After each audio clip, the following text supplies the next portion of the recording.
Bonjour à tous, ici dans cette vidéo je vais vous parler du fameux dôme de Florence, dôme de la fameuse prodigieuse cathédrale faite de marbre, enfin bon, absolument incroyable, unique en son genre et dans sa structure, vous la voyez ici.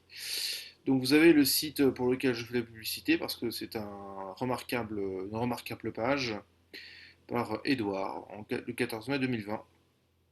Voilà, donc pendant qu'il y avait le Covid en pleine puissance, et bien voilà, il a rédigé ce magnifique article et donc on voit apparemment peut-être chez cet auteur l'inspiration d'une renaissance, en quelque chose, d'une forme de retrait de cette société, comment dire, euh, ben oui, qui est très victime euh, d'elle-même, en quelque sorte, et là, c'est pour aller vers des dimensions beaucoup plus spirituelles, métaphysiques. Voilà. C'est vrai que c'est des photos absolument saisissantes, donc je me dépêche, hein, je vous montre directement les photographies, donc vous voyez, et donc vous voyez que voilà, c'est absolument splendide, il a fait un travail remarquable, l'œil d'Édouard, vous l'avez en bas à droite.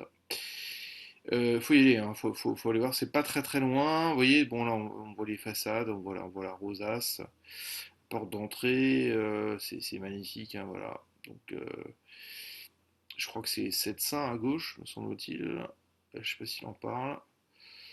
Euh, les sept saints, je veux dire les sept apôtres, me semble-t-il, hein.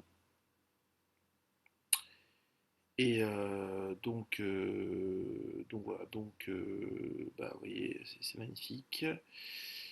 Alors, la coupole de Brunelleschi. Voilà.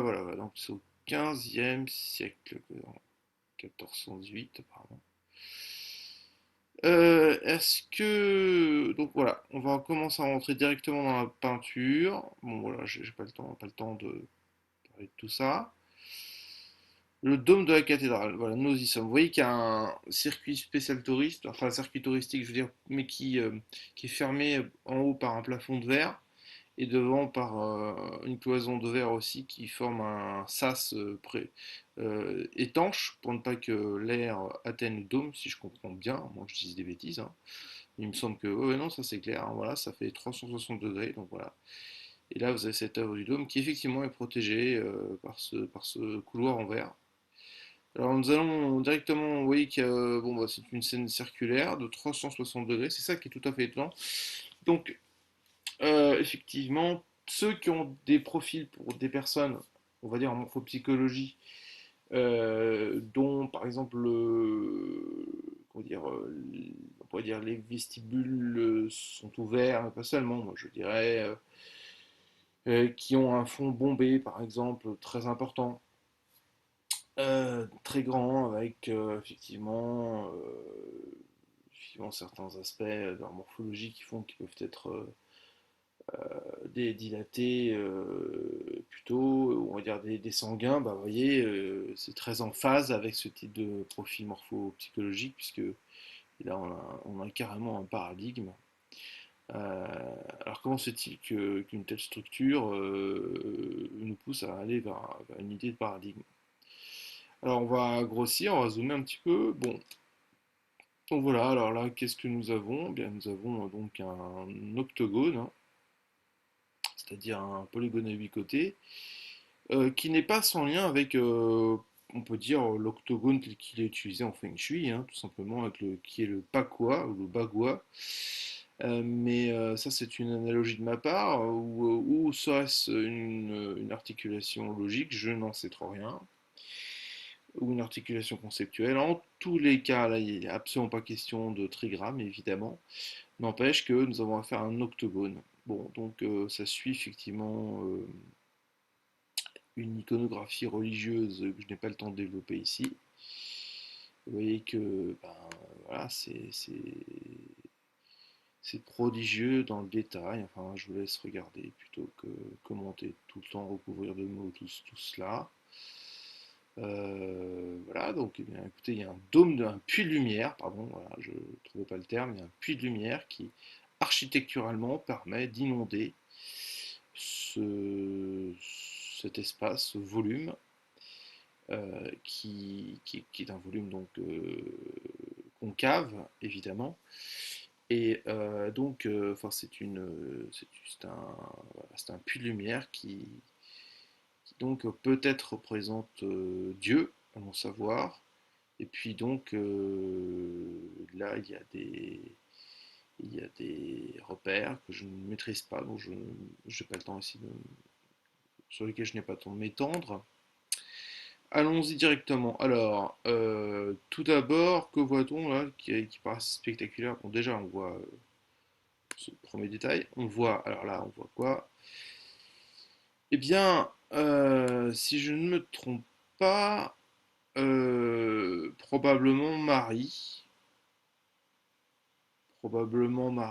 l'enfant Jésus. C'est une scène qui, alors, sur le plan de la beauté du traitement artistique, est extrêmement précise. Les pourtours sont très nuancés. Euh, c'est presque le sfumato de, donc de Léonard de Vinci. C'est presque le sfumato, mais c'est pas non plus ça. Mais c'est un traitement d'un grain extrêmement doux, avec un nuancier, enfin une nuance. On a l'impression que c'est presque fait au pastel, que c'est presque fait au crayon ou de couleur. L'impression d'une telle nuance. Enfin, vous voyez que les anges, évidemment, sont des espèces d'enfants adultes, un peu avec des visages adultes. Enfin, c'est toujours, vous voyez, cette tournure très particulière dans leur morphologie.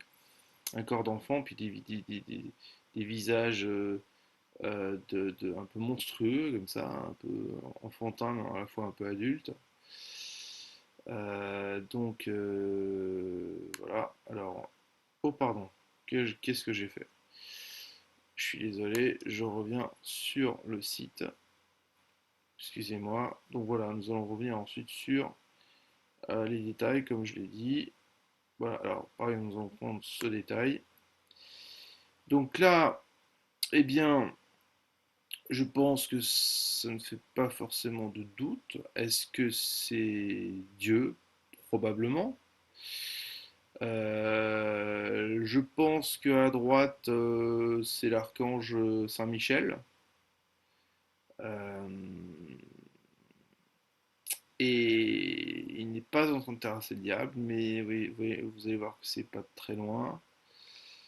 On voit cet ange qui a un coup de ciseau dans cette sphère bleue.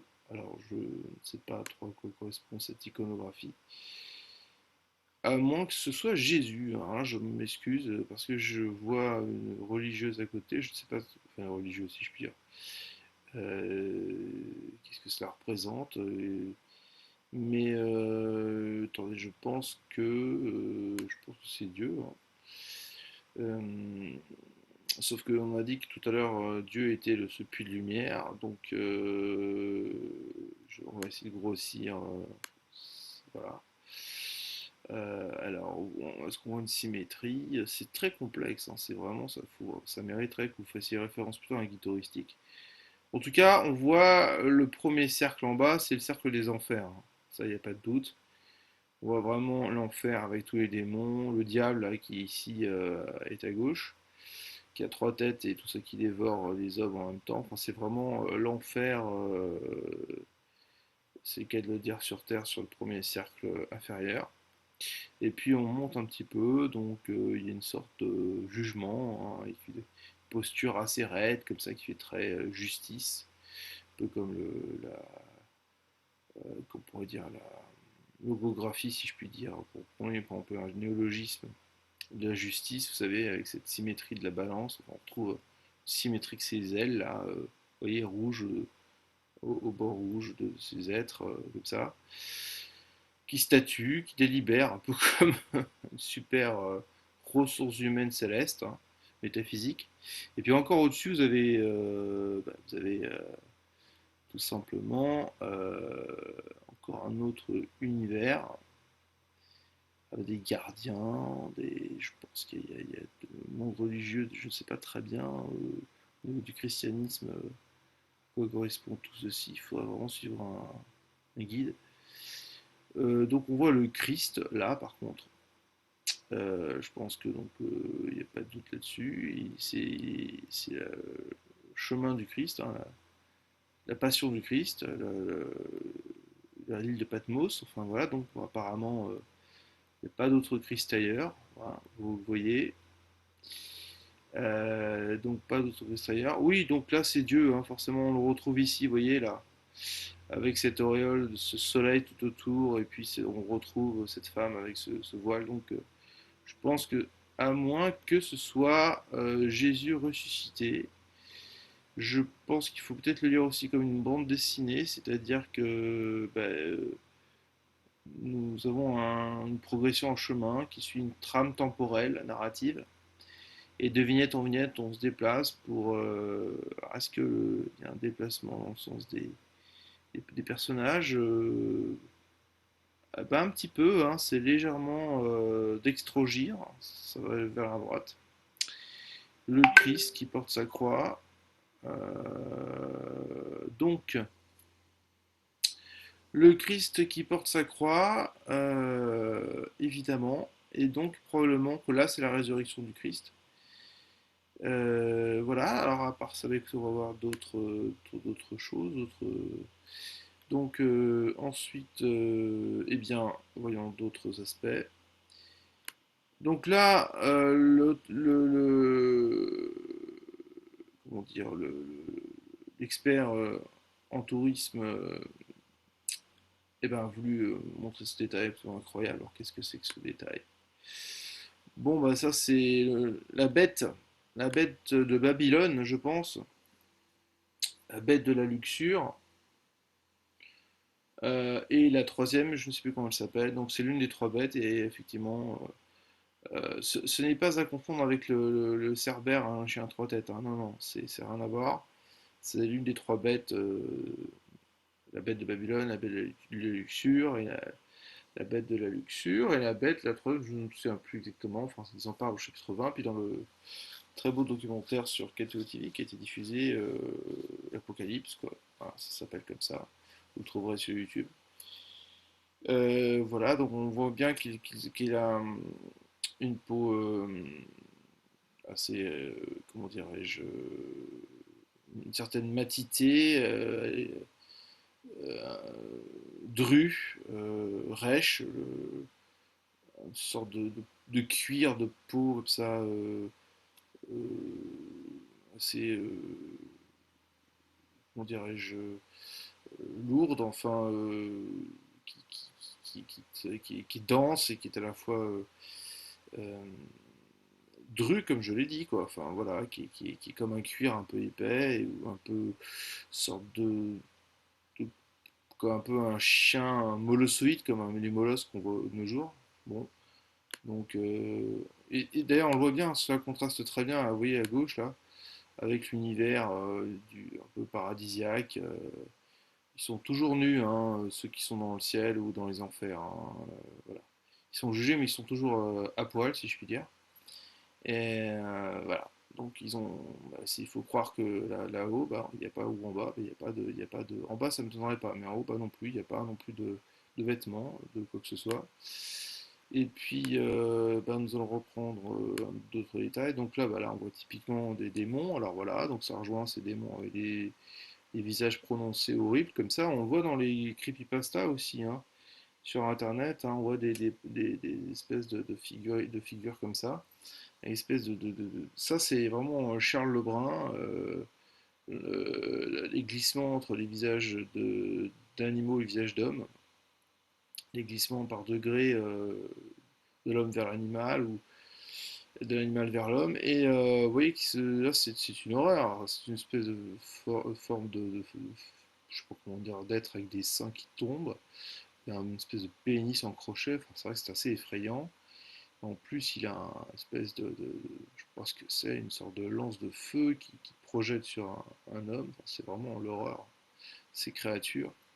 Donc, il y a des espèces d'ailes de chauve-souris ou d'insectes, on ne sait pas trop ce que c'est. Enfin, vous voyez, ils ont une allure immonde, ils sont peints et représentés pour être immondes, pour être effectivement dans une dissemblance par rapport à la création de Dieu, par rapport oui, tout ce que nous connaissons dans la création, dans la nature, dans la faune et la flore, chez les humains, et tout ça est rendu hybride Et ce sont des visages très stressants parce que ce sont des expressions très tyranniques. Ce sont des monstres tyranniques. Et enfin, nous allons passer à cette horrible créature qui est probablement. C'est pas forcément le diable, hein. Ça peut être tout ça orchestré par le diable qui ne se montre pas. Un diable qui est assez dissimulé parce que jusqu'à présent on ne le voit pas. Ou alors il est présent de manière plurielle, multiple euh, ce folklorisme, cette palette folklorique déclinée, bouillonnante, effervescente, en mille et une créatures. Vous voyez là, c'est un monstre à trois têtes, il y a une asymétrie au niveau du regard, enfin, vous voyez sur les côtés, on retrouve sur les tempes deux autres visages, donc il regarde à 300 ou à 180 degrés, hein. On pourrait supposer à 360 degrés, donc il dévore tout sur son passage. Donc il y a quand même la question du regard, vous ne pouvez pas m'échapper, parce que de toute façon, mon regard vous suit absolument partout. Et puis, ensuite, qu'est-ce qu'il y a d'autre? Eh bien, on peut regarder d'autres détails, mais là, on manque un peu de temps. Peut-être regarder celui-ci. Bah, vous voyez que là, c'est le premier cercle dont je vous parlais tout à l'heure. Donc là, bah, il tombe, celui-là. Il a l'air surpris. On voit bien que dans ce portrait de cet homme, il n'y a rien de plus humain, hein. C'est très réaliste, hein, son expression, son corps. Mais voilà, il ne comprend pas ce qui lui arrive. Il a une expression très de surprise, pardon, et de très grande surprise, et il ne comprend pas. Donc voilà, il y a un feu derrière, il y a cette femme, là, je crois, qui n'a pas envie d'aller dans ce buisson ardent, cette espèce de grotte ardente de feu. Enfin bon. Euh, donc ce sourire, vous voyez, un petit peu, enfin cette bouche sinueuse comme ça de ce démon-là, qui caractérise un esprit un peu, comment dire, maniaque, enfin quelque chose de sadique dans l'expression, de, de très gestionnaire, euh, donc dans la minutie des choses, c'est ce que sa morphologie indique, avec une mesquinerie aussi, enfin une fourberie évidemment, puis on voit ce sourire ce monstre qui a un visage, qui a des yeux grands ouverts, avec des orbiculaires au niveau des yeux qui sont grands ouverts, hein, avec son regard très noir comme ça, enfin en tout cas très noir, très lourd comme ça, très densément orienté sur autrui, qui esquisse un sourire puis regardez, ça n'arrête pas. Là on voit aussi un homme qui tombe mais il se fait rattraper par ce démon avec cette tête affreuse, évidemment.